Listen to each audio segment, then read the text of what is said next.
दोस्तों, आज की यह कहानी बड़ी ही मजेदार और रोमांचक होने वाली है, तो आइए आपका ज्यादा टाइम ना लेते हुए शुरू करते हैं आज की यह बेहतरीन कहानी।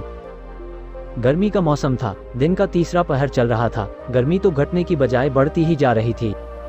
चारों तरफ से ऐसा लग रहा था कि आग निकल रही है। सभी जीव जंतु गर्मी से परेशान थे और पेड़ पौधे भी झुलस गए थे। उज्जैन के महाप्रतापी महाराजा विक्रमादित्य और उनके महाज्ञानी महाकवि कालिदास दरबार में बैठे थे। बाकी के सब नवरत्न अपने अपने घर जा चुके थे। महाराजा विक्रमादित्य अपनी न्यायप्रियता, अपने जस्टिस के लिए और अपनी बहादुरी के लिए हमारे इतिहास में प्रसिद्ध है। महाराजा विक्रमादित्य और महाकवि कालिदास गर्मी से परेशान बैठे थे। दोनों के शरीर पसीने से लथपथ हो गए थे। लकड़ी के बड़े बड़े पंखे चले जा रहे थे। उस समय में बिजली के पंखे नहीं होते थे। हाथ में पकड़कर चलाने वाले पंखे सेवक लोग चलाते थे। फिर भी उन्हें पसीने से सुखाने के लिए तौलिए से अपने शरीर को बार बार पोंछना पड़ रहा था। प्यास के मारे बार बार गला सूखा जा रहा था। दोनों के पास एक एक मिट्टी की सुराही रखी थी प्यास बुझाने के लिए। थोड़ी थोड़ी देर में बार बार प्यास बुझाने के लिए उन्हें पानी पीना पड़ता था। महाराजा विक्रमादित्य बहुत ही सुंदर आदमी थे। वो जितने सुंदर थे उतने ही महाकवि कालिदास कुरूप थे। गर्मी और पसीने ने महाकवि कालिदास की शक्ल को और भी बुरा बना दिया था। लेकिन महाराजा विक्रमादित्य के सुंदर मुंह पर पसीने की बूंदें मोतियों की तरह लग रही थी। महाराजा विक्रमादित्य का महाकवि कालिदास के लिए दोस्ती का व्यवहार था। दोनों में मीठी मीठी नोकझोंक चला करती थी। वे एक दूसरे को मुंह बनाने के मौके खोजा करते थे। महाराजा विक्रमादित्य किसी भी मौके को हाथ से जाने नहीं देते थे, पर महाकवि कालिदास जी से उन्हें हमेशा ही करारा जवाब मिलता था। लेकिन फिर भी वे सदा खुश होते थे। पहले राजा विक्रमादित्य ही कालिदास को छेड़ा करते थे और कालिदास भी उनका जरूर जवाब दिया करते थे। विक्रमादित्य का ध्यान महाकवि कालिदास के चेहरे के ऊपर गया। वो उनका मजाक उड़ाने लगे। बोले, कालिदास, इसमें तो कोई संदेह नहीं है कि आप बहुत बड़े विद्वान हैं, बहुत चतुर है और बहुत गुणी भी है। लेकिन भगवान ने आपको सुंदर रूप भी दिया होता तो कितनी अच्छी बात होती। कालिदास ने कहा, महाराज, इस बात का जवाब मैं आज नहीं कल दूंगा। महाकवि कालिदास महल से निकलकर सीधे सोनार के यहाँ गए और रातों रात में शुद्ध सोने की एक सुराही तैयार करवाई।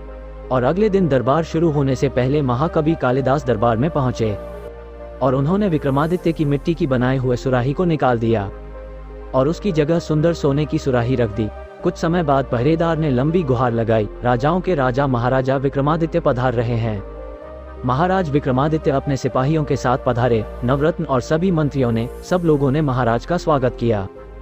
उनके सिंहासन पर विराजमान होते ही सबने अपना अपना आसन ग्रहण किया। कल के समान आज भी बहुत तेज गर्मी थी। बड़े बड़े पंखों से हवा दी जा रही थी, लेकिन गर्मी इतनी थी कि फिर भी हवा नहीं लग रही थी। अपना दरबार शुरू करने से पहले महाराज को प्यास लगी।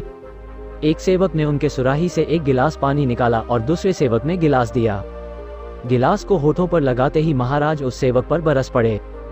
क्या सुराही में उबला हुआ पानी रखा हुआ था? उस सेवक की डर के मारे चुप्पी बंद हो गई। तब कवि कालिदास ने तीर के तेजी से आकर सुराही के ऊपर से कपड़ा उठाया तो सोने की सुराही की चमक को देखकर सभी हैरान रह गए। अरे, कितनी सुंदर सुराही है। सभी उस सुराही का गुणगान करने लग गए।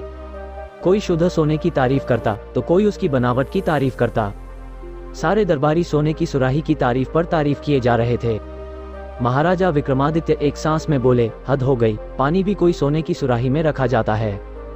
कहाँ गई मिट्टी की सुराही? यह सोने की सुराही किस मूर्ख ने रख दी? पास ही में खड़े महाकवि कालिदास ने कहा, महाराज, वो मूर्ख में ही हूँ। महाकवि, आप इतनी मूर्खता का काम आपने किया? महाराज ने आश्चर्य से कहा। महाकवि कालिदास बोले, हाँ महाराज, मैंने सोने की सुराही वहां पर इसलिए रख दी है कि आपको सुंदर चीजें बहुत पसंद है। कल आपने मेरी भद्दी शक्ल के बारे में ऐसा ही कहा था कि वह सुंदर होनी चाहिए थी, तो कल मैंने मिट्टी की सुराही उठा ली और उसकी जगह सोने की सुराही रख दी। अब वह यह कहकर चुप हो गए। महाकवि कालिदास की बात महाराज विक्रमादित्य को समझ में आ गई। उन्होंने कालिदास से माफी मांगी। दरबारियों में कानाफूसी होने लगी। सभी को इस बारे में कुछ नहीं पता था। थोड़ी देर में महाराज की इजाजत लेकर कालिदास ने सारी बात दरबारियों को बताई। सब जोर जोर से हंसने लगे। दोस्तों, जरूरत के समय गुण ही काम आते हैं, सुंदरता काम नहीं आती। हमें किसी भी व्यक्ति या किसी भी वस्तु को उसके बाहरी रूप से कभी नहीं आंकना चाहिए। हो सकता है अच्छे दिखने वाली, सुंदर दिखने वाली चीज कुछ काम ना आए और भद्दी दिखने वाली चीज बहुत काम की हो।